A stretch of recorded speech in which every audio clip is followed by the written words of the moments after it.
कपिंगचे example बघतो आपण, reels पण त्याचे येत असतात किंवा अशा निडल्स वगैरे युज करतात, तर ते कशासाठी असतं एक्झॅक्टली? डेफिनेटली तुम्ही नका सांगू फिजिओला की मला हे हवं ते हवं. ओके. फिजिओ तुम्हाला असेस करेल की काय आहे नेमकं, याच्यावर काम करेल की नाही. कारण सगळ्या गोष्टींवर सगळे ट्रीटमेंट काम करत नाही. बरेच लोक तर बेडवर झोपून पण काम करतात, बिकॉज वर्क फ्रॉम होम हा कल्चर आलाय आता. बरोबर. सोफ्यावर लोन टीव्ही बघत बघत ते काम असतं, लॅपटॉपचं काही प्रॉपर यूज नसतं. सो हे सगळं तुमच्या जॉईंटवर नंतर दाखवतं. So that's why sitting is the new smoking. हे आय थिंक सगळ्या ऑफिसेसमध्ये लावायला पाहिजे, ज्याकडून त्यांना एक रिमाइंडर असतं बरोबर की हालचाल महत्वाची आहे. जे वृद्ध लोक आहेत त्यातले बरेच लोक सकाळी सकाळी फिरायला जातात, वॉकिंग वगैरे करतात, मग ते त्यांच्या हेल्थसाठी चांगलं आहे की वाईट? त्यावेळेस उशीचा पण विषय येतो की कुठल्या टाईपची उशी चांगली असते मानेसाठी. त्यानंतर काही लोकांचं ना मानेच्या खाली थोडासा असं हंप आलेला असतो, कुब्बड म्हणतो आपण त्याला किंवा काय, तर त्याचं काय रिझन असतं? आपण खेळत असतो, अचानक काहीतरी इंजुरी होते, काहीतरी फ्रॅक्चर होतं किंवा काही आपल्याला त्रास होतो समजा, तर आपण काय करतो की बरेच घरगुती उपाय करतो, जसं की गरम पाण्याने शेकणं असेल किंवा बर्फाने शेकणं असेल किंवा आपण एखादं बाम वगैरे लावतो. तर ते कितीपत योग्य आहे, काय सांगशील? तर तेजस्विनी, तुझं श्रीमंत व्हा या महाराष्ट्रातील सगळ्यात इन्स्पिरेशनल मराठी पॉडकास्टमध्ये स्वागत आहे. Thank you so much. येस, तर सगळ्यात आधी आमच्या ऑडियन्सला ऐकायला आवडेल की तू नेमकं काय करतेस. सो मी डॉक्टर तेजस्विनी माझं नाव, अँड मी फिजिओथेरपिस्ट आहे. ओके. मी धुळ्याची आहे. 10 वर्षापूर्वी पुण्यात शिकायला आले होते, अँड आता मी 3 क्लिनिक्स पुण्यामध्ये ओपन केलेत फिजिओथेरपीचे. ओके. आणि किती वर्षांचा एक्सपिरियन्स आहे तुला या फील्डमध्ये? सो 7 years ऑफ एक्सपिरियन्स आहे. अरे वा. तर सगळ्यात आधी मला सांग की फिजिओथेरपी म्हणजे काय असतं? सो फिजिओथेरपी एक हेल्थ केअर प्रोफेशनल असतात. सो ते एक ट्रीटमेंट यूज करतात, ज्याकडून तुमचं काही जॉईंट पेन असेल, सांधेदुखी, स्नायूदुखी, तुमचं फ्रॅक्चर झालं असेल तर त्यावरचं तुम्ही फ्रॅक्चर नंतर तुमचे हाडं व्यवस्थित जोडल्यानंतर तुमची मुवमेंट तसे व्यवस्थित व्हावे, त्यावर काम करण्यात मदत करते. ओके. आणि तू कसं काय डिसिजन घेतलं की आपल्याला फिजिओथेरपिस्ट व्हायचं आहे? सो मी साधारण 9वी-10वीत असताना आईचं ऍक्सिडेंट झालं होतं. सो तेव्हा आईचं शोल्डर डिस्लोकेट झालं होतं. ओके. त्यानंतर आम्ही 2 ऑर्थोपेडिक्सचं ओपिनियन घेतलं. ते म्हणाले की सर्जरी करायची गरज आहे, अँड आमचं फायनान्शियल बॅकग्राऊंड तेवढं चांगलं नव्हतं. तर मग सर्जरी म्हटल्यावर कॉस्ट तुला माहीतच आहे की कॉस्टली जातं. तर मग ते कसं करता येईल, आणि इन्शुरन्सही नव्हतं आईचं की काय करू एवढं अमाऊंटचं. मग तेव्हा मी 3rd डॉक्टरकडे गेलो, त्यांना सांगितलं की नाही होणार, अफोर्डेबल नाही आहे सर्जरी. तेव्हा ते म्हणाले की you can try physiotherapy. So त्यांनी धुळ्यात तेव्हा 1-2 डॉक्टर्स होते, त्यातले एक डॉक्टरना आम्ही भेटलो, त्यांना दाखवलं, आणि त्यांनी काही ट्रीटमेंट तिकडे मशीन वगैरे लावलेत, काही एक्सरसाइजेस आईकडनं करून घेतलेत, आणि मग घरी पण करायला सांगितले. त्या प्रकारे म्हणजे थोडं टाइम लागलं, सर्जरी केलं असतं आणि नॉन सर्जिकली थोडं टाइम लागलं, बट आईची मुवमेंट पूर्णपैकी आली आणि ती सगळं काम करू शकते. सो ती टीचर होती. सो टीचरचं तुला माहिती आहे की बोर्डवर लिहिणं, हात तेवढं जास्त असतात. येस. सो ते सगळं तिला करता आलं त्यानंतर, आणि दॅट इन्स्पायर्ड मी. आणि मग मी ठरवलं की अच्छा, असं काहीतरी एक फील्ड आहे ज्याकडून लोकांना मी एक जस्ट डे टू डे ऍक्टिव्हिटीजनी काही थोडंसं ट्रीटमेंट करून त्यांना मी व्यवस्थित करू शकते. सो मग मी 12वी नंतर केलं आणि मग आले. ओके. आणि म्हणजे डिग्री वगैरे लागते का फिजिओथेरपी करायसाठी? येस. सो 12वी नंतर जसं मेडिकल प्रोफेशनलचे एंट्रन्स एक्झाम्स असतात, आता नीट आहे, आधी CET वगैरे होते. सो त्या एंट्रन्स एक्झाम थ्रू तुमचे नंबर्स लागतात. सो त्याच्यामध्ये you have to choose the field. मग तेव्हा मी फिजिओथेरपी हे सिलेक्ट केलं. ओके. आणि मग तसं कॉलेजचं, पुण्यातल्या कॉलेजचा नंबर लागला माझा. ओके. पुण्याला शिकायला चालले होते, आता सेटल व्हायला. अरे येस. आणि सगळ्यात चांगली गोष्ट म्हणजे आपण दोघेही खानदेश मधले आहोत. येस. आणि दोघेही आता पुण्यात आहोत.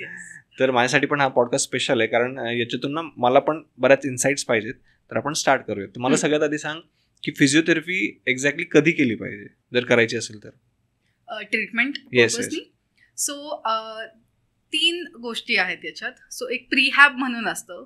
प्रीहॅब म्हणजे एक प्रिव्हेन्शन मध्ये काम करतं, म्हणजे तुमची इंजुरी होऊ नाही पुढे तुम्हाला, त्यावर पण काम केलं जातं. सो युजली आम्ही स्पोर्ट्स पर्सन मध्ये काम करतो, किंवा ज्यांचं सर्जरी डिसाइडेड आहे, ज्यांची इमर्जन्सी सर्जरी नाहीये, पण डिसाइडेड आहे की तुमचं या महिन्याभरात तुम्हाला ही सर्जरी करावी लागेल. जसं नी रिप्लेसमेंट असो किंवा हिप रिप्लेसमेंट असो, ते डिसाइडेड असतात. सो तेव्हा त्या प्रकारे त्या आधीचे एक्सरसाइजेस दिले जातात, ज्या करून त्यांच्या सर्जरी नंतरचं जे रिहॅब असतं, सर्जरी नंतरचं त्यांचं प्रोग्रेशन असतं ते स्मूथली होतं. मग दुसरा प्रकार म्हणजे रिहॅब असतं, म्हणजे काहीतरी इंजुरी झाली आहे, त्यांचं लिगामेंट टेअर झालं आहे किंवा फ्रॅक्चर झालं आहे किंवा सर्जरी झाली आहे, त्यानंतरचं जे रिहॅब असतं ते कव्हर केलं जातं. अँड दुसरं असतं विगर ट्रेनिंग. सो रिहॅब झाल्यानंतर विगर ट्रेनिंग म्हणजे बॅक टू स्पोर्ट्स, की आता डे टू डे ऍक्टिव्हिटीज मधल्या लोकांना तेवढं नाही लागत, पण जे स्पोर्ट्स ऍक्टिव्हिटीज असतात त्यांना नुसतं बेसिक करून उपयोगाचं नाही, त्यांना त्यांच्या स्पोर्ट्समध्ये पुन्हा तसं खेळता यावं किंवा त्यापेक्षा बेटर खेळता वाढवायची असते. येस, सो ते विगर म्हणजे स्ट्रेंथ ट्रेनिंग ते नंतर केलं जातं. सो त्यामध्ये मग आम्ही स्ट्रेंथ अँड कंडिशनिंग कोच बरोबर पण काम करतो, त्यांचे पर्सनल कोचेस जे असतात त्यांच्याबरोबर पण काम करतो स्पोर्ट्स बरोबर, की तुम्ही असं यांच्याकडनं जास्त करून घ्या, ज्या करून त्यांची इंजुरी पुढे होणार नाही, अजून वाढणार नाही आणि त्यांचं परफॉर्मन्स पण बेटर होईल. ओके. येस. आणि याच्यामध्ये कशा टाईपच्या प्रोसेस असतात, म्हणजे की एक्झॅक्टली काय करतात फिजिओथेरपीमध्ये? सो वेगवेगळे प्रकार आहेत. तेरा मशीन्स म्हणजे इलेक्ट्रोथेरपी मशीन्स असतात फिजिओथेरपीचे, जे ॲडव्हान्स लेवल आहेत. पूर्वीच्या काळी थोडे होते, जे आता हळूहळू बंद होत चालले आहेत. सो त्या प्रकारे ते मशीन्स लावले जातात, जे मेनली त्यांच्या पेनवर काम करतात. म्हणजे पेन खूप आहे, आता पेशंटला पेन खूप असल्यावर ते पेशंट एक्सरसाइज नाही करू शकत. सुरुवातीला त्यांचे मशीन्स लावले जातात आणि मग मशीन्स बरोबर डेफिनेटली एक्सरसाइजेस हे लॉंग टर्म गोल आहे, कारण एक्सरसाइज केल्याशिवाय तुम्ही पुन्हा तसं होणार नाही. म्हणून पेनसाठी तुमचं मशीन्स. त्यानंतर काही मॅन्युअल थेरपी पण असतात, जे फिजिओथेरपिस्ट तुमच्यावर करतात, म्हणजे शिकतात. ते मॅन्युअल थेरपी आम्ही म्हणतो, त्याच्यामध्ये बरेचसे मोबिलायझेशन हे सगळं असतं, टेक्निक्स असतात, ते तुमच्यावर परफॉर्म करतात. त्याबरोबरच ते एक्सरसाइज करून घेतात. सो तसं एक लॉंग रन प्रिव्हेन्शन रिहॅबसाठी ते काम करतात. कपिंगचे एक्झाम्पल बघतो आपण, रील्स पण त्याचे येत असतात, किंवा अशा निडल्स वगैरे युज करतात, तर ते कशासाठी असतं एक्झॅक्टली? सो कपिंग आणि ड्राय निडलिंग ना आमच्या म्हणजे करिक्युलम मध्ये नव्हतं. ते चायनीज थेरपी आहे originally. So traditional Chinese medicine, म्हणजे तुम्ही बरेचशा मूवीज मध्ये पण कराटे किड मध्ये बघितलं असेल की ते असं फायर कपिंग वगैरे ते वापरतात. So it's actually invented over there. आणि आता बऱ्याचशा लोकांना क्विक रेमेडीज हवे असतात, की माझा पटकन पेन व्हावं, मला आता खेळायचं, मला पटकन पेन व्हावं, मला उद्या ट्रॅव्हल करायचं. सो ते क्विक रेमेडीज म्हणून बरेचसे फिजिओज असे एक्स्ट्रा कोर्सेस करायला लागलेत, ज्यामध्ये ड्राय निडलिंगचे असतात, कपिंगचे असतात, ज्या करून ते पेन त्यांना इमिजिएट इफेक्ट व्हावं. सो त्यासाठी ते यूज करतात. ओके. पण मग त्याचा एक्झॅक्टली म्हणजे फायदा काय असतो, त्यांनी काय फायदा होतो? सो बेसिकली कपिंग तुमचं स्पाझम वगैरे असेल, टाइटनेस असेल, त्यामध्ये खूप उपयोगी होतं. म्हणजे सूज वगैरे का? सूज, येस, सूज म्हणजे आखडणपणा तुमच्या स्नायूचं, त्यामध्ये उपयोगी होतं, की ते तिथलं कपिंगने तुमचं ते आखडणपणा कमी, लवचिक व्हावं तुमचे तिथले स्नायू, त्यासाठी काम करतं. ड्राय निडलिंग आहे तुमचे ते ट्रिगर पॉइंट्सवर काम करतं. सुया टोचणे. येस. सो सुया टोचणे जे लेमन टर्म मध्ये म्हणतात, की तिथला जो ट्रिगर पॉइंट असेल, कुठला एकच पॉइंट खूप पेनफुल असेल आणि स्नायूचं असेल, सो ते करत. सो डेफिनेटली तुम्ही नका सांगू फिजिओला की मला हे हवं ते हवं. फिजिओ तुम्हाला असेस करेल की काय आहे नेमकं, याच्यावर काम करेल की नाही, कारण सगळ्या गोष्टींवर सगळे ट्रीटमेंट काम करत नाही. बरोबर. त्याची स्पेसिफिक गोष्टी आहेत त्यावर ते काम करतात आणि त्यांनाच ठरवते, तुम्ही नका डिसिजन घेऊ. ओके. पण मग याचे काही साईड इफेक्ट वगैरे असतात का? साईड इफेक्ट्स असतात, म्हणजे चुकीचं केलं तर रेडनेस खूप होणार, स्किन रॅशेस येणार, हायजिनिक असायला पाहिजे. सो खूप असतात. इव्हन निडलिंगचं पण बरेचसे असतात. सो म्हणजे डिपेंड करतं फिजिओवर डिपेंड करतं. ओके. म्हणून फिजिओ चूज करताना विचार करून करायचा. येस. येस. त्यानंतर नेक्स्ट क्वेश्चन आपला हा आहे की आता मी तुला काय करेल ना, की वेगवेगळे असे एज ग्रुप सांगेल आणि त्याच्याशी रिलेटेड मग तू सोल्युशन सांग, की जर समजा एखाद्याला इंजुरी झाली असेल तर त्याने काय केलं पाहिजे. सगळ्यात आधी आपण लहान मुलांबद्दल बोलूयात, की जर लहान मुलं जर समजा तुझ्याकडे येत असतील तर ते कुठल्या टाईपचे असतात आणि त्याच्यावरती तू कशा पद्धतीने इलाज करतेस? ओके. सो माझ्याकडे युजली ऑर्थो स्पेशलाइजचे जास्त असतात. ओके. सो लहान मुलं जसं स्पोर्ट्स खेळतात, सगळे पेरेंट्स सगळ्यांना ते फुटबॉल म्हणा, क्रिकेट म्हणा, एक स्पोर्ट्सवर रोजच्या ऍक्टिव्हिटीज मध्ये देतात. सो त्यामध्ये त्यांची इंजुरीज होतात. सो आता काय असतं, लहान मुलांचं युजली लगेच सांगत नाही ते पेरेंट्सला की पेन आहे मला. कधी कधी ते सांगतात खूप मेजर असेल तर कधी कधी काही लपवायला ते नाही पण सांगतात की मला तिकडे जायला नाही सांगितलं तरी मी गेलो पण मला तर लागलंय, तुम्ही कसं सांगू. आणि जॉईंट पेन, सांधेदुखी किंवा मसल पेन दिसून येत नाही. आपल्याला काही खरचडलं असेल तर कसं आपल्याला दिसतं रेडनेस आहे, तर इंटरनल पेन हे दिसत नाही, आतलं पेन. सो पेरेंट्सनी ते नीट ऑब्झर्व करावं की मुलगा कसा चालतोय, काय वेगळं चालतोय का, त्याची हाताची हालचाल कशी आहे, तो स्पून कसं उचलतोय, त्याचे पाय कसे पडतायत चालताना, हे ऑब्झर्वेशननी पेरेंट्सला कळतात. आणि मग कधी कधी ते पेरेंट्सच घेऊन येतात की हे असं चालतो, हे नॉर्मल आहे की नाही, काही पेन आहे की नाही. मग बोलता बोलता मग we have to develop a conversation with the kids की तू काय खेळतोस, काय करतोस, काय काय असतं तुझे, आता स्पोर्ट्समध्ये तुमचं किक, तुझं कुठलं फेवरेट आहे. मग तेव्हा कळतं की हे त्याचं मेजर आहे. मग ते चेक केल्यावर कळतं की काहीतरी इंजुरी झाली होती म्हणून ते आता तो पेन डेव्हलप झाला आहे. किंवा मग आता ग्रुप थेरपीज जे असतात ते एक्सरसाइजेस करवतात स्पोर्ट्समध्ये, ते शेवटी काय होतं, कूलडाऊनमध्ये गेम झाल्यावर क्विक असं गप्पा मारता मारता 1-2 करत ते संपवतात आणि कूलडाऊन नीट होत नाही. त्यामुळे मग त्यांचं स्टिफनेस पण वाढतं, त्यांचं अवघडपणा वाढतं आणि मग ते मसल्स टाईट होतात. ग्रोईंग एज मध्ये कसं लवचिक होणं हे जास्त इम्पॉर्टंट आहे. म्हणून योगा वगैरे पेरेंट्स लावतात की बॉडी थोडी फ्लेक्झिबल व्हावं, कारण की दॅट इज द एज जेव्हा तुम्ही तुमच्या बॉडीकडनं जास्तीत जास्त फ्लेक्झिबिलिटी आणू शकतात, राईट. सो तेव्हा ते फ्लेक्झिबल असणं गरजेचं आहे. आणि जर ते कूलडाऊन व्यवस्थित केलं नाही आणि तुमचं परफॉर्मन्स केव्हा चुकीचं झालं तर मग that turns into injuries, आणि मग त्यावर मग ते ट्रीटमेंट केले जातात. सो सिमिलर टू अडल्ट्स असतात काही ट्रीटमेंट्स, काही थोडे वेगळे असतात. So we have to be gentle with जे खूप लहान मुलं असतील, त्यांना निडल्सची भीती असते, काय असतं, तर तेव्हा निडल्स नाही डेफिनेटली. मग तेव्हा आमचे मॅन्युअल थेरपी असतात किंवा काही एक्सरसाइजेस असतात टू मेक इट फन. आम्ही थोडे बॉलचे इन्व्हॉल्वमेंट घेतो, काही असे बोसू बॉल असतं किंवा मॅट असतं, थोडं कलरफुल केलं की त्यांना पण थोडं इंटरेस्टिंग वाटतं. सो किंवा मग टार्गेटेड गोल्स देतो की सपोज इथे लाईट्स आहे, तुला या येलो लाईटकडे पळायचं आहे, तुला या ग्रीन लाईटकडे पळायचं आहे, तसं आम्ही टार्गेट करतो. अरे वा. आता तू मध्येच ना योगाचा विषय काढलास, तर मला यावरून विचारायचं की समजा जे योगा असतं त्याच्यामध्ये आणि फिजिओथेरपी मध्ये काय डिफरन्स आहे? So yoga is a lifestyle आणि फिजिओथेरपी एक ट्रीटमेंट आहे. ओके.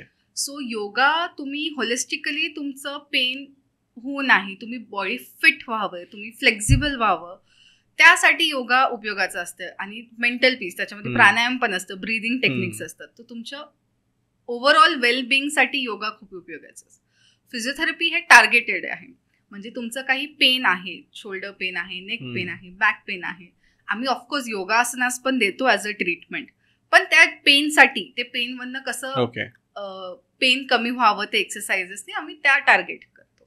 ओके. म्हणजे तुझं असं म्हणायचं की योगा हे फुल बॉडीसाठी असतं. येस. आणि फिजिओथेरपी हे टार्गेटेड ऑर्गनसाठी, की जिथं त्रास होतोय समजा, त्रास होतोय त्याला लवकर बरं व्हावं. येस. ओके. त्यानंतर आता लहान मुलांचं बद्दल तर आपण बोललोय, त्याच्यानंतर वर्किंग प्रोफेशनल्स. सो वर्किंग प्रोफेशनलसाठी एक नवीन टर्म आहे, sitting is the new smoking. Okay. So जसं स्मोकिंग रोज केलं की किती हानिकारक असतं, बरोबर, तसं रोज बसणंही हानिकारक असतं. ते कसं, तुम्ही रोज बसतात, रोज 7 to 8 hours कामं करतात. ओके. आता काही लोक, even I have seen patients की जे 10-12 तास पण बसतात, कारण की त्यांचं टार्गेट असतं कम्प्लीट करणं. बरोबर, कामच आहे त्यांचं. आणि ते जेवायला पण तिथेच बसतात प्लेट घेऊन, त्यांचं हालचाल खूपच कमी असते. बऱ्यापैकी IT प्रोफेशनल्स असतात ते. येस. तर जास्तीत जास्त वेळ जेव्हा तुम्ही बसतात तेव्हा तुमच्या बॉडीवर काय परिणाम होतं? एक तर वजन वाढत जातं, तुमच्या जे सांधींचा हालचाल असतं, जॉईंटची मुवमेंट असते ती होत नाही. बरोबर. तुमचे मसल जे बनलेत फ्लेक्झिबिलिटीसाठी ते एक रबर बँड सारखं आहे, तुम्ही स्ट्रेच करा सोडा, स्ट्रेच करा सोडा. जर तुम्ही स्ट्रेचच करत नाही तर तिथल्या तिथेच ते राहतात, तिथल्या तिथेच ते बिल्डअप होतं. मग तुमचं डायबिटीज, कोलेस्ट्रॉल, हे बाकीचे मेडिसिनल इफेक्ट्स आहेत जे होतात. सो हे सगळ्या गोष्टी तुमच्या बॉडीवर पुढे जाऊन पेन म्हणून दाखवतो. खूप वेळ बसलं की मान दुखते, बरोबर, खांदे दुखतात, तुमचं काही सपोर्टेड नसते. बरेच लोक तर बेडवर झोपून पण काम करतात, बिकॉज वर्क फ्रॉम होम हा कल्चर आलाय आता. बरोबर. सोफ्यावर लोन टीव्ही बघत बघत ते काम असतं, लॅपटॉपचं काही प्रॉपर यूज नसतं. सो हे सगळं तुमच्या जॉईंटवर नंतर दाखवतं. So that's why sitting is the new smoking. हे आय थिंक सगळ्या ऑफिसेसमध्ये लावायला पाहिजे, ज्या करून त्यांना एक रिमाइंडर असतं बरोबर की हालचाल महत्वाची आहे. येस. तर मग इट्स जस्ट नॉट सिटिंग. आता काही लोक बोलतील की माझं IT प्रोफेशनचं नाही, डेस्क वर्कचं नाही, पण मला सतत फिरावं लागतं, सतत काम करावं लागतं, उभं राहावं लागतं. फॅक्टरी वर्कर्स बरोबर, पण सतत उभं राहणंही तुमच्या जॉईंटवर पेन देणार आहे. सो कुठलीही मुवमेंट खूप वेळ तुम्ही केली तर ते तुमच्या जॉईंटवर दिसतं. सो क्रिकेट प्लेयर्स म्हणा, ते बॉलिंग करतात, एकच साईडचा एकच हाताचा उपयोग असतो, तर पुढे जाऊन जर त्यांचं व्यवस्थित त्यांनी फिटनेस नाही ठेवलं तर ते शोल्डर पेन मध्ये येतं. मग उभं राहून त्यांचं वॉचमॅन म्हणा, त्यांचं टाच दुखते, गुडघे दुखतात. सो एनी पोझिशन जे तुम्ही खूप वेळ करतात त्याचा कुठल्या ना कुठल्या जॉईंटवर परिणाम होतो आणि त्याची काळजी आपण घेतली पाहिजे. येस. त्यानंतर महिलांबद्दल काय सांगशील? सो महिलांबद्दल खूप काय आहेत, कारण की हॉर्मोन्स हे खूप इम्पॉर्टंट फॅक्टर आहे महिलांमध्ये. सो प्रेग्नन्सी जसं एक याच्यात बघतो आम्ही. सो प्रेग्नेंट बायकांमध्ये सुद्धा फिजिओथेरपी असतं, हे लोकांना माहित नाही. मी तेच विचारत होतो तुला, त्याचा कसा फायदा होतो नेमका एक्झॅक्टली? सो प्रेग्नेंट बायकांमध्ये हॉर्मोनल चेंजेस होतात, because there is a new baby growing in your body. तुमचं वजन वाढतं आहे, तुमचे हॉर्मोनल इम्बॅलन्सेस खूप होतात, त्यामुळे काय होतं, तुमच्या हाडांवर प्रेशर पडतंय, वजनाचं हाडांवर प्रेशर पडतं, तुमचं पॉस्चर चेंज होतंय. तुम्ही बघितलं असेल की प्रेग्नेंट बायकाचं एक टिपिकल वे ऑफ वॉकिंग असतं, बिकॉज पुढे वजन वाढतंय, मग त्यांच्या स्पाईनवर ते परिणाम होतो, जास्त ताण पडत. येस. सो त्यासाठी अँटीनेटल फिजिओथेरपी पण एक असतं, ज्यात ते एक्सरसाइजेस घेतात, ज्या करून तुमच्या डिलिव्हरी व्यवस्थित व्हावं, तुमचं जे प्रेग्नन्सीचे 9 महिन्यामध्ये काही कंबर दुखी असेल, गुडघे दुखी असेल, ते कमीत कमी व्हावं. आणि मग ऑफकोर्स डिलिव्हरी नंतर सुद्धा पोस्टनेटल असतं, ज्या करून जे ऑलरेडी त्रास झाला, आता डिलिव्हरी झाली आहे, बेबी आहे, पण बेबीचं वाढतं वय आहे, तुम्ही ते वजन उचलू शकतात का? ते वजन उचलता उचलता मानेवर खांद्यावर दुखायला नको. सो ते सुद्धा असतं. त्यानंतर महिलांमध्ये एक गोष्ट आपण म्हणजे ऐकतो, आता ते किती खरं आहे मला माहित नाही, की समजा मोनोपॉज झाल्यानंतर त्यांचे गुडघे वगैरे दुखतात, तर मग यामध्ये खरंच काही तथ्य आहे का? हो. सो जसं मी हॉर्मोन्स बद्दल बोलले, सो हॉर्मोन खूप इम्पॉर्टंट आहेत. सो आपल्या बॉडीमध्ये इस्ट्रोजन एक हॉर्मोन असतो, जे खूप आपल्या महिलांमध्ये असतं ना. सो जे तुमच्या जॉईंटचं लुब्रिकेशनसाठी खूप हेल्पफुल असतं. ओके. तुमच्या बॉडीतली सूज, इन्फ्लमेशन जे आम्ही म्हणतो, ते बॅलन्स ठेवण्यात खूप मदत करतं. आता मेनोपॉजमध्ये काय होतं, इस्ट्रोजन कमी होतं. इस्ट्रोजन कमी झालं की तुमचं इन्फ्लमेशन बॉडीमधलं वाढतं, तुमचं जॉईंटमधलं स्टिफनेस वाढतं, कारण ते लुब्रिकेशन कमी होतं. मग हाडं जे आहेत ठिसूळ होतात, कारण की कॅल्शियम ॲब्झॉर्प्शन कमी असतं. म्हणजे बरेचसे बायकांना सांगितलं जातं की तुम्ही 30 नंतर 40 नंतर तुम्ही कॅल्शियम सप्लिमेंट्स घ्या. ते यासाठीच असतं की तुम्ही तुमचं इंटरनल जे आहे, तुमचे हॉर्मोनल चेंजेस जे पुढे होणार आहे, त्याआधी तुमची बॉडी प्रिपेअर राहावी. वजन वाढायला नाही पाहिजे ड्युरिंग मेनोपॉज, कारण की तेव्हा मग आपलं गुडघा आणि आपली हिप एक वेट बेअरिंग, म्हणजे आपलं अंगातलं जे वजन आहे ते मेजर ते 2 जॉईंट्स घेतात, खाली अँकल घेतं, त्यावर जसं वजन वाढतं तसं मग त्या हाडांवर काय म्हणते प्रेशर वाढतं. त्या मग ते म्हणतात की पाणी कमी झालं आहे, काय गॅप कमी झाला आहे म्हणतात, म्हणजे कारण तिथलं ते ठिसूळपणा वाढलं आहे, तिथलं तुमचं प्रेशर, वजनाच्या प्रेशरमुळे ते जॉईंटवरचं फ्रिक्शन वाढलं आहे, त्यामुळे तुम्हाला ते पेन होतं. तर मग वेट कंट्रोल मेनोपॉजमध्ये, त्याबरोबर एक्सरसाइज करणं आणि त्याबरोबर इंटरनल गोष्टी जसं कॅल्शियम, हे न्यूट्रिशनल गोष्टी व्यवस्थित व्हावं, सो दॅट तुमचं बॅलन्स व्हावं आणि मेनोपॉजचे त्रास कमीत कमी व्हावं. असं नाही की सगळ्यांनाच होतं, जे एक्सरसाइज करतात त्यांचं फिटनेस असतं, सगळ्यांचं वजन वाढत असं नाही, पण ते वजन नाही वाढायला म्हणून ते आधीपासून त्यांनी खूप एक्सरसाइज फिटनेसमध्ये केले आहेत, सो त्याचा परिणाम कमी होतं. मग ते तुम्ही नी रिप्लेसमेंट आणि हे सगळे तुम्ही टाळू शकतात किंवा पुढे ढकलू शकतात, जर स्वतःवरती नीट लक्ष दिलं तर. येस. ओके. आणि त्यानंतर जे वयस्कर लोक असतात, समजा एजेड लोक असतात, त्यांच्यासाठी काय सांगशील? सो एजेडमध्ये हे फिमेल्सचं मेनोपॉजचं झालं की त्यामुळे त्यांचं गुडघेचं हे होतात. इवन पुरुषांना सुद्धा त्रास होतो. सो पुरुषांना म्हणजे एजिंगमध्ये काय होतं, एजिंग हा प्रकार काय की आपले जे मसल आहे, आपलं मसल थिन होतं, आपले जे स्नायू आहे ते बारीक होतात. तुम्ही बघितलं असेल बरेचसे वयस्कर लोक ते खूपच बारीक दिसतात, स्लिम होतात, पण त्यांचे मसल्स पण यू कॅन सी की ते कट दिसतात. पण ते मसल एवढे बारीक झालेत आणि त्यांचं न्यूट्रिशन, त्यांचं एक्सरसाइज तेवढं नाहीये, तर ते मसल थिनिंग जे आहे एजिंगमध्ये जे होतं ते नाही व्हायला पाहिजे, म्हणजे कमी करायला पाहिजे. एजिंग आपण कोणीही थांबू शकत नाही. आपण काय करू शकतो, त्याला डिले करू शकतो, आपण त्याला पोस्टपोन करू शकतो. तर रेग्युलर एक्सरसाइजेसनी तुमचं मसल बल्क मेंटेन राहतात, मसल तुमच्या हाडांना प्रोटेक्शन आहे. सो फॅट जे आपण बघतो की जे लोक चबी असतात की जाड असतात थोडेसे, जाड असतात. सो काय होतं की ते पडले की त्यांना आपल्याला वाटतं की त्यांचं हाडांवर जास्त परिणाम नसेल झाला, पण कुशनिंग आहे, पण तसं नाहीये. जर हाडं ठिसूळ असतील तर छोट्याशा छोट्या इम्पॅक्ट सुद्धा फ्रॅक्चर मध्ये कन्वर्ट करतो. म्हणजे वृद्ध लोकांमध्ये बरेचसे केसेस असे असतात की ते बाथरूम मध्ये सटकून पडलेत, बरोबर, मग लगेच फ्रॅक्चर झालं. ते का सटकतं, कारण त्यांचं बॅलन्स नीट नाही. सो वृद्ध एजिंग मध्ये बॅलन्सिंग बिघडतं. ते बॅलन्सिंग स्टेबलाइज करणं हे एक्सरसाइजचं काम आहे. जे लोक सतत बसून फक्त एकाच पोझिशनमध्ये बसून टीव्ही बघतात, पेपर वाचतात, आता तर फोन आहे, दिवसभर व्हॉट्सअप चालू असतं, सो ते पण तुमच्या हाडांवर परिणाम करतात. So not just IT professionals, पण मग तुमच्या वृद्ध लोकांमध्ये सुद्धा हे त्रास होत आहे. सो त्यांनी एक्सरसाइज करणं महत्वाचं आहे. ओके, सो बरं, आता मला सांग की समजा जे वृद्ध लोक आहेत ते रोज समजा त्यातले बरेच लोक सकाळी सकाळी फिरायला जातात, वॉकिंग वगैरे करतात, मग ते त्यांच्या हेल्थसाठी चांगलं आहे की वाईट आहे? So walking is good, but only walking is not good. म्हणजे मला नाही समजलं, नीट सांग. सो वॉकिंग हे एक्सरसाइज छान आहेत. तुम्ही तुमचं कार्डिओ फिटनेस जे आहे, कार्डिओचं प्रकारासाठी तुमचं वॉकिंग चांगलं आहे, तुमच्या पायाच्या हालचालीसाठी तुमचं वॉकिंग चांगलं आहे. पण जर तुम्ही फक्त वॉकिंग करत असाल तर ते नुसतं उपयोगाचं नाहीये, कारण की फक्त वॉकिंग करून तुम्ही फक्त पायाची हालचाल करताय, तुमच्या अपर बॉडीचं काय? बरोबर, तुम्ही तुमचं मसल बल्क नाही वाढवते वॉकिंगनी, बरोबर, वॉकिंगने तुमचं कार्डिओ वाढतंय. तुमचं मसल बल्क वाढवण्यासाठी तुम्हाला स्ट्रेंथ ट्रेनिंग करणं हे गरजेचं आहे.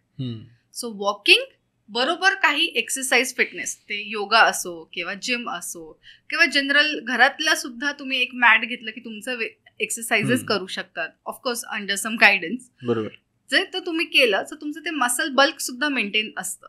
सो नुसतं walking is not important, walking is good, but along with that काहीतरी तुम्ही स्ट्रेंथ एक्सरसाइजेस करणं गरजेचं, आणि ते दिवसातलं तुमचं 1 तास जातं, सो ते तुम्हाला ते उपयोगी पण. आता ना मी तुला काही आजारांची नावं सांगेल आणि ते बेसिकली कशामुळे होतात, त्याच्यावरती काय केलं पाहिजे हे तुम्हाला थोडक्यात सांग. ओके, सगळ्यात आधी नेक पेन, जे मानेचा त्रास असतो समजा तो. सो नेक पेन कशामुळे होतं? सो कुठलंही ट्रीटमेंट करताना त्याचं कॉज महत्वाचं आहे. नेक पेन नुसतं आपण बाम वगैरे लावलं तर असं बरं होईल असं नाही, त्याचं कॉज काय. जर तुम्ही ते कॉज ट्रीट केलं तर मग पुढचे तुमचे प्रोसेस कमी होते, बरोबर बरोबर.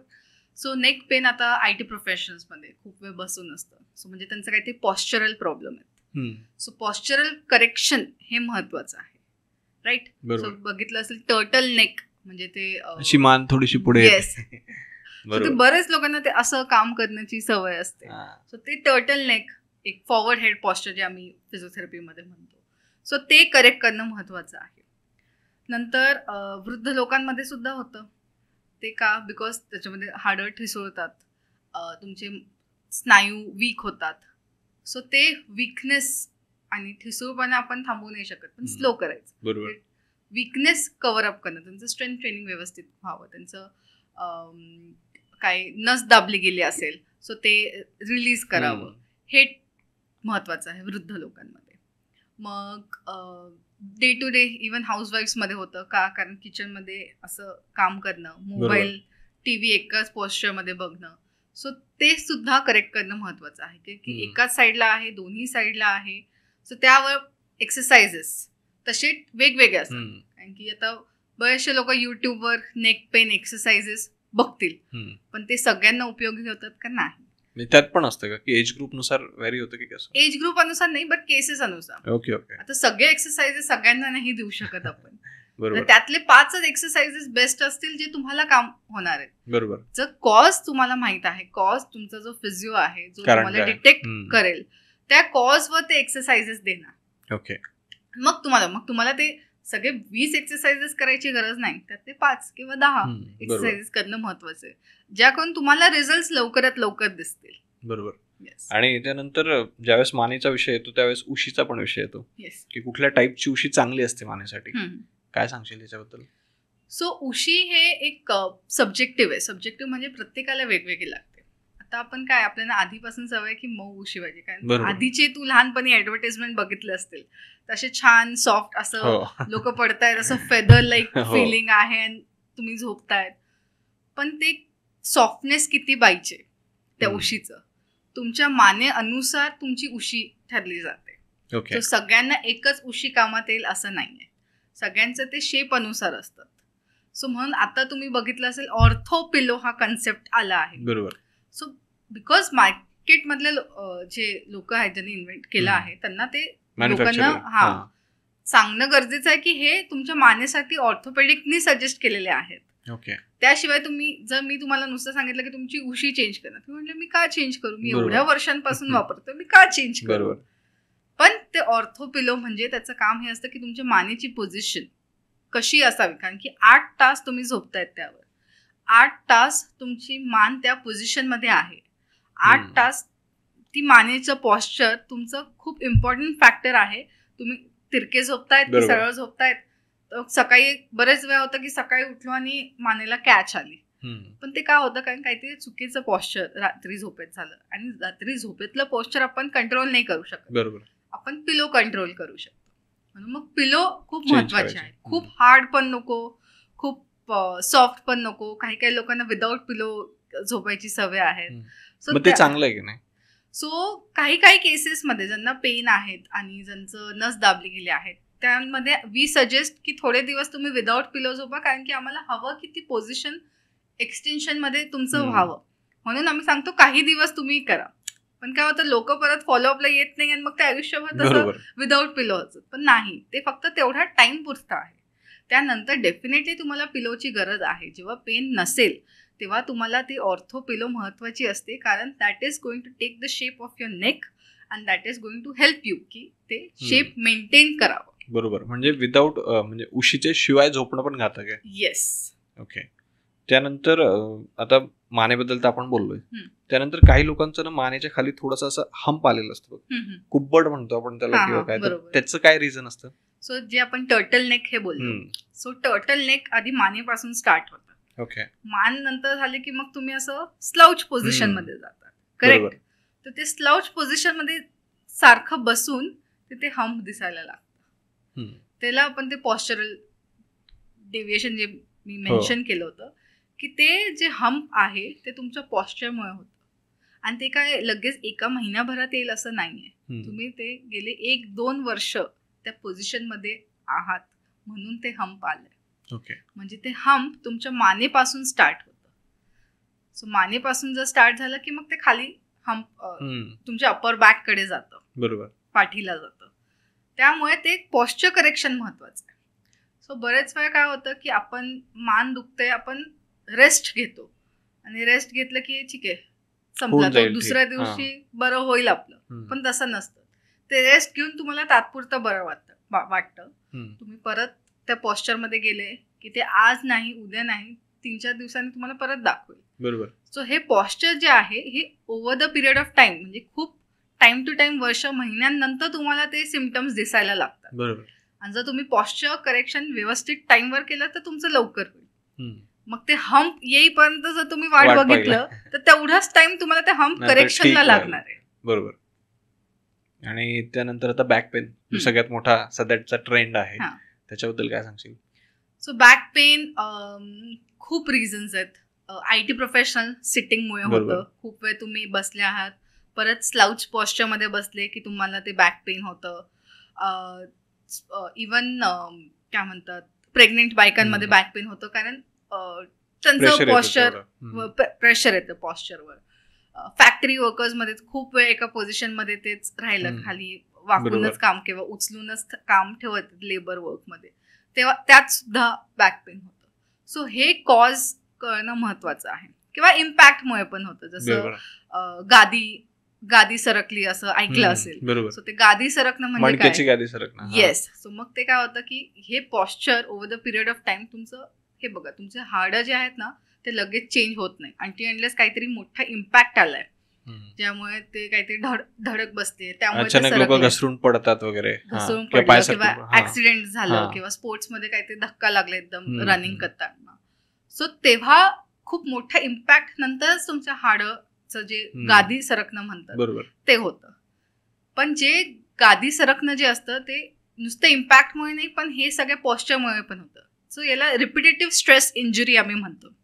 रिपिटेटिव्ह स्ट्रेस इंजुरी म्हणजे काय की सारखं तुम्ही त्याच पॉस्चरमध्ये आहात, त्यामुळे एवढं वर्षांचं ताण तुम्हाला कधीतरी दिसून आलं. ओके. असं वाटतं की नाही, मी आता वेकेशनला गेलो होतो, मी झोपलो आणि मग मला बॅक पेन स्टार्ट झालं.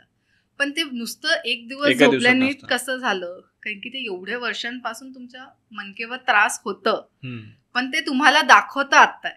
बरोबर. सो ते कॉज कळालं की मग ते आपल्याला करेक्ट करता येतं. आणि मग जसं ऍक्सिडेंटल केसेसमध्ये मी म्हणाले की गादी खूप सरकली असते, काय असतं, सो खूप सरकल्या गादीमध्ये मग ऑर्थोपेडिक ऍडवाइस करतं सर्जरी करणं. जर थोडी सरकली असेल तर आता सर्जरीची पण गरज नसेल, नॉन सर्जिकली फिजिओथेरपीने ते बरं होतं. ओके. सो ते छोटं जेव्हा इम्पॅक्ट असतं, छोटं काहीतरी झालं की तेव्हाच करेक्ट केलं तर मग उगाच सर्जरीची गरज पडत नाही. मग तेव्हाच तुमचं मग फिजिओथेरपीने बरं होतं. इव्हन ऑर्थोपेडिक सांगतात की सर्जरीची गरज नाहीये, तुम्ही जा, फिजिओथेरपीने बरं होईल. ओके. मग ते टाइम टू टाइम तुम्ही असेसमेंट करणं महत्वाचं आहे. सो आपली बॉडी एक मशीन सारखी आहे. सो जसं तुम्ही तुमच्या गाडीची काळजी घेतात, सर्व्हिसिंग टाइम टू टाइम करता, तुम्ही फ्युल व्यवस्थित भरतात, वर्षात एकदा तुम्ही न टाळत तुम्ही ते सर्व्हिसिंग करता. तुम्ही त्या तुमच्या बॉडीची करतात का? तुमच्या बॉडीला थोडं पेन झालं तर तुम्ही लगेच डॉक्टरकडे जातात का? नाही. तुम्ही म्हणतात की आता एवढं काही नाही होतंय मॅनेज. पण गाडीला एक स्क्रॅच आला की दुसऱ्या दिवशी सर्व्हिस सेंटरमध्ये हे स्क्रॅच घालवा असं. बरोबर. सो तसंच तुम्ही तुमच्या बॉडीची काळजी घ्यायला पाहिजे. Time to time periodic treatment. थोडं पेन झालं की तुम्ही तिथल्या तिथे ट्रीट केलं तर मग तुमचं पुढे वाढत नाही आणि मग तुमचं उगाच नाही ते खर्च होत नाही. बरोबर. That is important. आणि त्यानंतर जे गुडघेदुखी असते त्याच्याबद्दल काय सांगशील? सो गुडघेदुखी मोस्टली मेनोपॉझल फिमेल्स मध्ये आपल्याला दिसतं. ओके. सो आणि जे वयस्कर माणसं असतात त्यांच्यामध्ये दिसतं. कारण वाढत्या वयात झीज होते. झीज झाली की मग हाडांवर प्रेशर होतं. प्रेशर वाढत गेलं तर मग तुमचं गुडघा जो आहे तुमचं अंगातलं वजन घेतंय. आता खूप वॉकिंग केलं, खूप रनिंग केलं, खूप बसून राहिलं तर सारखं ते गुडघ्यामधनं मुवमेंट होते. सो त्या प्रेशरमुळे ते गुडघं दुखायला. आणि मग गुडघे दुखण्यासाठी तुमचे एक्सरसाइजेसने तुमचं गुडघ्यांचे बरेचसे प्रॉब्लेम कमी होऊन जातात. बरोबर. सो ते एक्सरसाइजेस हे महत्वाचं आहे. एक्सरसाइजमध्ये स्ट्रेंथ ट्रेनिंग, तुमची शरीरातली ताकद वाढवणं हे महत्वाचं आहे. सो ते तुमच्या गुडघ्यावरचं लोड कमी करेल आणि मग जॉईंटवर प्रेशर येणार नाही आणि तुमचे स्नायूच सर्वात जास्त तुमचं प्रेशर घेईल, कारण की ते ऑलरेडी स्ट्रॉंग असतील, ते ऑलरेडी ताकदवर असतील. सो मग ते प्रेशर कमी होणार, मग तुमचे गुडघेदुखी पण तसं कमी होतं. ओके. आणि त्याचबरोबर न्यूट्रिशन पण व्यवस्थित पाहिजे. न्यूट्रिशन खूप महत्वाचं आहे, कारण की बऱ्याच वेळेला काय होतं की आपण एक्सरसाइज करतो पण रिझल्ट दिसत नाहीये. तर मग का नाही दिसत आहे? कारण तुम्ही घरी जाऊन काय खातायत ते महत्वाचं आहे. जर तुम्ही व्यवस्थित प्रोटीन घेत नाहीये, प्रोटीन इज आपलं अंगातलं जॉईंट म्हणजे सांधे आणि स्नायूंसाठी जेवण. तुम्ही प्रोटीन व्यवस्थित घेतलं नाही तर मग ते स्नायूंना तेवढं मिळतच नाही, तेवढं पाणीच मिळत नाही, तेवढं एनर्जीच मिळत नाहीये. मग ते बरेच लोक आता काय होतं की आता काम केलं पण संध्याकाळी आल्यावर त्यांना झोपायचं असतं, ते दमते बॉडी, कारण की बॉडीमध्ये तेवढं न्यूट्रिशन नाहीये. बरोबर. मग त्यांना एनर्जीच नसते की ऑफिसमधनं आल्यावर मी काहीतरी जिम करू. सो म्हणून तुम्ही ते काय खातायत ते पण महत्वाचं आहे. सो म्हणून आम्ही जेव्हा पेशंट आमच्याकडे येतं त्यांचं आमचं न्यूट्रिशन पण विचारतो की तुम्ही जर तसं नसेल तर न्यूट्रिशनिस्टला आम्ही सांगतो की जा तुम्ही भेटा, त्यांच्याकडनं गायडन्स घ्या, कारण की तुम्ही व्यवस्थित न्यूट्रिशन केलं तर तुम्हाला फिजिओथेरपी लवकर लवकर इफेक्ट पडेल आणि मग ते लॉंगर रन राहील. ती एक लाईफस्टाईल आहे. आता न्यूट्रिशन आणि फिजिओथेरपी हे कन्सेप्ट आलं बिकॉज आपली लाईफस्टाईल चेंज झाली. बरोबर. आधीच्या पूर्वीच्या काळी आपलं कसं असं नव्हतं, कारण की पेशंट बरेच वेळा येतात, पण मी गावाकडे राहतो, मी भाकरी चटणी खातो, तर मला का दुखतंय? मी तर शेती काम करतो, माझं तर व्यायाम चालू आहे, मग का दुखतंय? पण तुम्ही कसे बसतायत, दिवसभर किती वेळ बसतायत, उभं राहतायत दिवसभर किती वेळ काम, तेच शेतीचं काम करून तुम्ही वागतायत, हे करतायत, वागतायत, हे करतायत, किती वेळ करतायत, आणि त्याचबरोबर मग तुम्ही तेवढं त्याचं आहार करतायत का, ते पण महत्वाचं. नुसतं घरगुती खाणं महत्वाचं नाही, पण घरगुतीमध्ये काय खाणं, घरात काय एक्सरसाइज करणं, ते पण महत्वाचं. बरोबर. आता घरगुती गोष्टींचा तू उल्लेख केलाय, त्याच्यावरूनच मला एक क्वेश्चन सुचतोय की समजा बऱ्याच वेळेस काय होतं की आपण खेळत असतो, अचानक काहीतरी इंजुरी होते, काहीतरी फ्रॅक्चर होतं किंवा काही आपल्याला त्रास होतो समजा, तर आपण काय करतो की बरेच घरगुती उपाय करतो, जसं की गरम पाण्याने शेकणं असेल किंवा बर्फाने शेकणं असेल किंवा आपण एखादं बाम वगैरे लावतो, तर ते कितीपत योग्य आहे, काय सांगशील? सो आता जे जेल आपण लावतो, बाम लावतो, पेन झालं, बाम लावलं, आपल्याला बरं वाटतं. बरोबर. पण मग आपल्याला नेक्स्ट डे परत लावायची गरज असते. ती का गरज असते? कारण ते बाम फक्त तेवढ्या पुरतं काम करतं. ओके. आता मला लागलंय, आता मी काहीतरी इव्हेंट मध्ये आहे, तर मला दुखतंय, पण ते इव्हेंट मध्ये मला छान परफॉर्म करायचंय, मला सगळ्यांशी हसत खेळत बोलायचंय, की दुःख सांगायचंय, सो आपण बाम लावतो. पण ते तात्पुरतं बरं वाटेल, ते एक पेन किलर सारखं हेल्प करतं, की ते तेवढ्या पुरतं तुम्हाला मदत करतं. जर सारखं तुम्ही त्याला ॲज अन एडिक्शन रोज लोकांना रोज बामच लावायची सवय असते, पेशंट असतात की रोज संध्याकाळी त्यांना ते पायाला छान बाम, गुडघ्याला छान बाम, सॉक्स घाला आणि झोपा, पण मग ते उपयोगाचं नाही. कारण जर तुम्ही ते रोज लावतायत, ते फक्त एक अडिक्शन आहे, रोज लावतायत आणि तरी त्याचा उपयोग होत नाहीये, मग बाम्स किती इफेक्टिव्ह आहे हे तुम्हीच विचार करा. बरोबर. ओके. सो बाम तात्पुरतं लावणं इज ओके, पण नेक्स्ट डे जेव्हा परत लावायची गरज असते, तेव्हा तुम्हाला ते प्रोफेशनलला दाखवायला पाहिजे. तुमचं ऑर्थोपेडिक, फिजिशियन, फिजिओथेरपिस्टला दाखवणं गरजेचं आहे की मला हे पेन होतंय, बामनी लावलं पण नेक्स्ट डे परत ते पेन होतंय. सो तुम्ही तिथल्या तिथे लगेच ट्रीटमेंट करायला हवं. तात्पुरता effect is balm, not as a solution, तुमचं ट्रीटमेंट म्हणून नाहीये. बरोबर. आणि गरम पाणी आणि गार पाण्याचा तू उल्लेख केलास, सो गरम पाणी हे प्रत्येक गोष्टीमध्ये कामात होत नाही. ओके. सो आता आपल्याला काय होतं की आपला पाय मुरगळलाय, तर मग सूज आली आहे तिकडे, तर गरम पाण्याने शेका, बरोबर, पण ऑलरेडी तिकडे सूज आहे, तर तुम्ही गरम पाण्याने शेकून त्याचा कसा उपयोगी होणार आहे?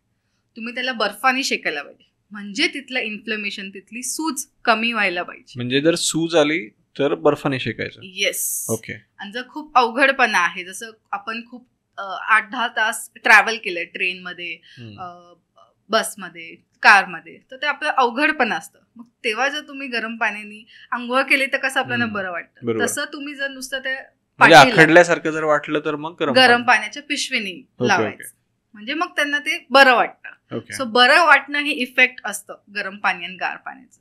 सो आम्ही बरेचदा पेशंटला सांगतो की तुम्ही गरम आणि गारचं किंवा कॉम्बिनेशन पण आम्ही देतो, की काही काही केसेसमध्ये आम्हाला कॉम्बिनेशन द्यावं लागतं, की नुसतं गरम किंवा नुसतं गारने होणार नाही, दोघांचं कॉम्बिनेशन आम्ही पेशंटला सांगतो की तुम्ही ते करा, पण ते त्या टाइमला इम्पॉर्टंट आहे.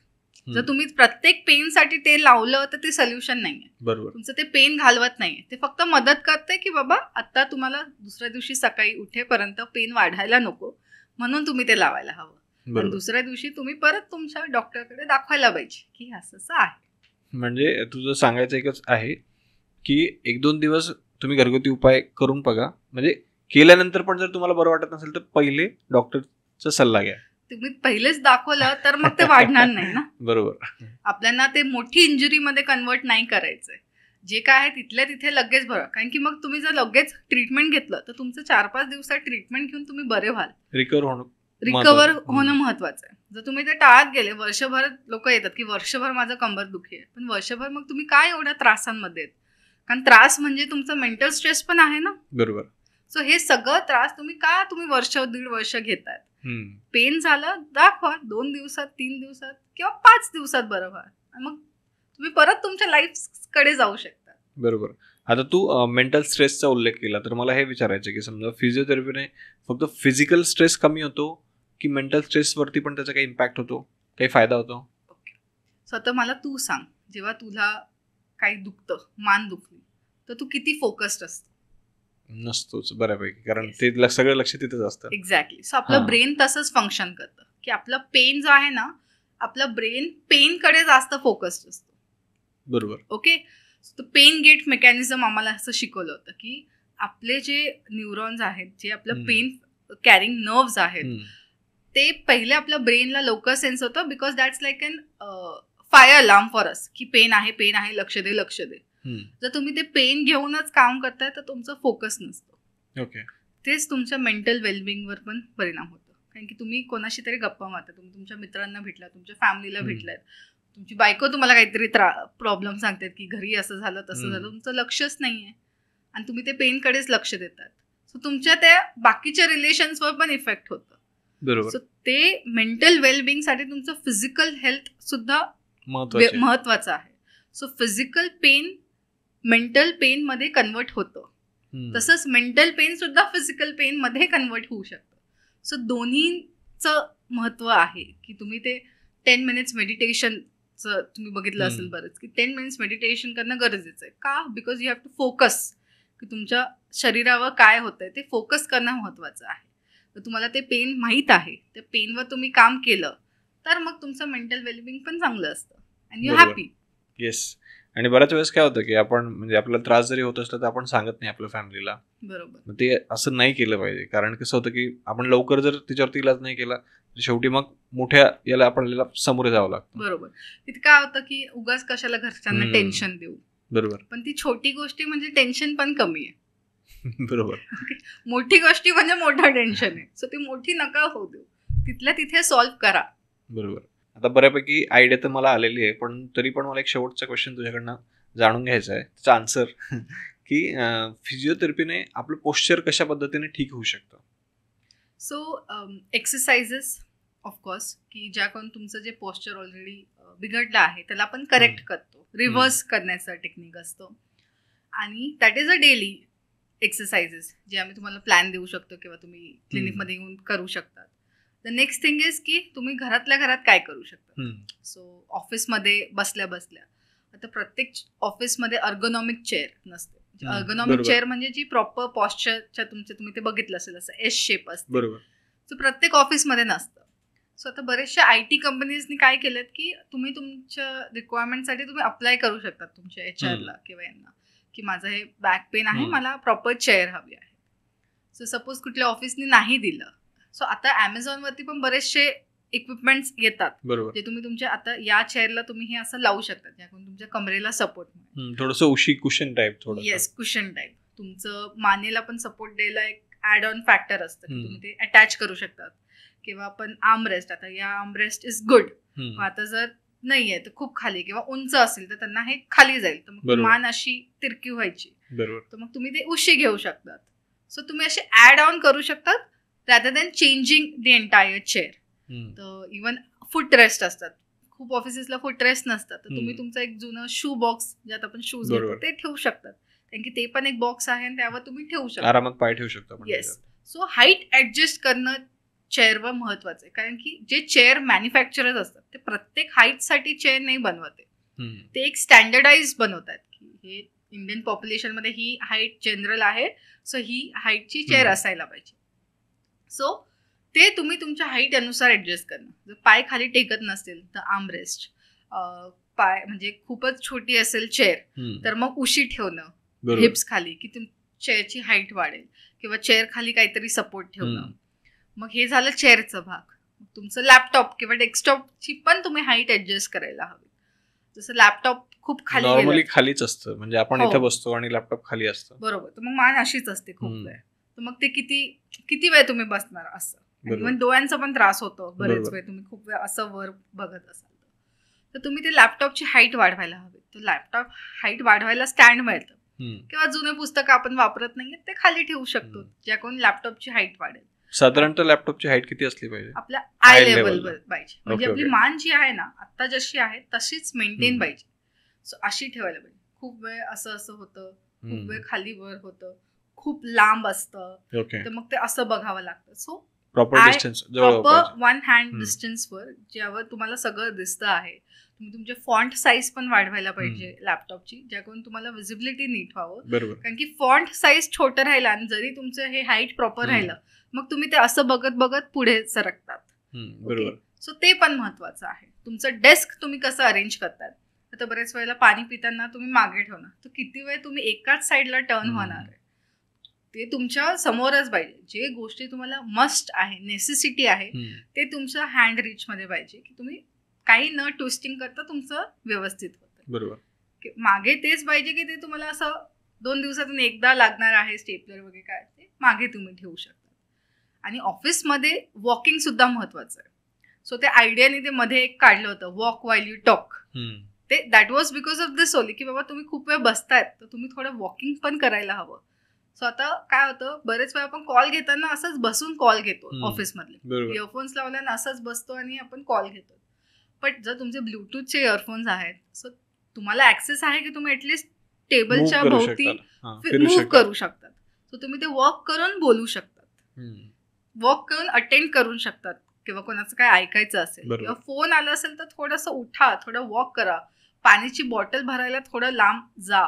तेवढं वॉकिंग, तेवढी फ्लेक्झिबिलिटी ऑफिसमध्ये पाहिजे, ज्याकडून मग तुमचं मोबिलिटी असते. बरोबर. सारखं बसून तुम्ही किती वेळ बसणार आहे, तुम्हाला ते छान वाटतं कारण ते आराम आहे, पण ते आराम हराम आहे.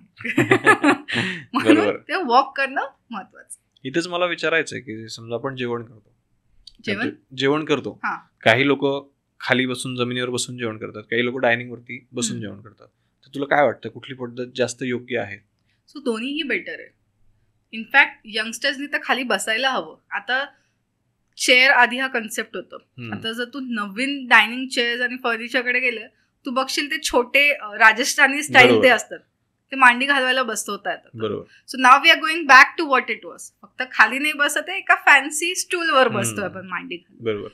सो जर तुमची जॉईंट मोबाईल आहे तर तुम्ही ऑफिसमध्ये पण असेच बसताय, तर घरी जेवताना मांडी घालून बसा, तुमचं तेवढीच फ्लेक्झिबिलिटी वाढते. राईट. तुम्ही चेअरवर पण मांडी घालून बसू शकतात. सो ते महत्वाचं आहे की तुम्ही पोझिशन व्हेरी करायला पाहिजे, सतत एका पोझिशन मध्ये नाही व्हायला पाहिजे. ओके. कंटिन्युअसली एकासारखं नाही बसायचं. बरोबर. म्हणजे वरती बसा खाली बसा, पण तुम्ही थोडंसं चेंज करत राहा, म्हणजे तुमच्या जॉईंटची मोबिलिटी राहते. दिवसातनं तुम्ही म्हणजे यंग असाल, तुमची जॉईंट व्यवस्थित असाल तर मांडी घालून बसा, म्हणजे फक्त बेडवर नाही पण खाली पण बसा. कारण बरेच वेळेला आता मी बघितलंय की लग्नाच्या वेळेस ते स्टूल देतात, हाईट देतात. कारण आजकालचे इव्हन लाईक 25 to 30 इयर्स जे लोक लग्न करतायत त्यांना खाली मांडी घालून एवढा वेळ बसता येत नाहीये. बरोबर. का? काय की त्यांचं फिटनेस तेवढा नाहीये, त्यांनी कधी सवयच ठेवली नाहीये. सारखं sofa chair bed, sofa chair bed. खाली बसा, खाली बसून थोडे कामं करत, ज्या करून तुमचे हिपचे, तुमच्या स्पाईनची मोबिलिटी वाढते, हालचाल वाढते. बरोबर. तर तू बघितलं आता बरेचसे फिटनेस टेस्ट आपण केलं होतं, लोकांचे हात पण टेकत नाही खाली. बरोबर. कारण ती सवयच नाही राहिली. हो ना. सो ते महत्वाचं आहे की तुम्ही तुमची हालचाल तेवढी ठेवायला हवी. येस. आणि याच पॉइंटवरती आपण हा पॉडकास्ट एंड करूयात. Thank you so much Tejaswini. Thank you so much. मला खूप छान वाटलं तुझ्याशी बोलून आणि खूप सारी इन्फॉर्मेशन पण मिळाली. आशा आहे की आमच्या ऑडियन्ससाठी पण हा पॉडकास्ट तेवढाच युजफुल असेल. आणि जर कुणाला काही क्वेश्चन्स असले तर आपण डिस्क्रिप्शनमध्ये आणि कमेंट्समध्ये तुझा कॉन्टॅक्ट नंबर वगैरे देऊन टाकूयात, म्हणजे त्यांनाही सोल्युशन मिळेल. Okay. Thank you so much. Thank you so much. तुझा एक्सपिरियन्स कसा होता? माझं this was my first time and of course पहिले थोडी घाबरली मी, बट आय थिंक तू खूप कम्फर्टेबल केलंस. एक नॉर्मल कॉन्व्हर्सेशन झालं, जसं मी पेशन्सला समजत असते तसं मला समजत आलं. सो खूपच छान एक्सपिरियन्स होता. Thank you again.